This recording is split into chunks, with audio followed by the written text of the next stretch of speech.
Hello everyone! So, voice over tayo ngayon dahil sawa na ko magpa-music, lagi na restricted. Ito siya guys, yung entrance, tapos na siyang na tiles, tapos yun namang mga railings natin is pintal na lang din ang kulang. Then, pasok tayo sa loob. Ito naman si kuya ko, ayan. Yung stairs na lang ang ginawa niya. Tapos, yan. So, busy pa siya ngayon. Dahil wala nang masyadong trabaho guys, dalawa na lang sila nag-work sa bahay. Tapos, ayan.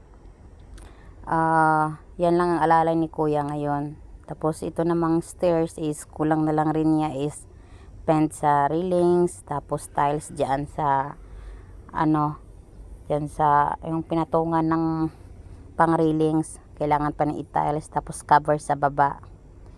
So, maybe next week totally na yan, totally finishing na yung lahat.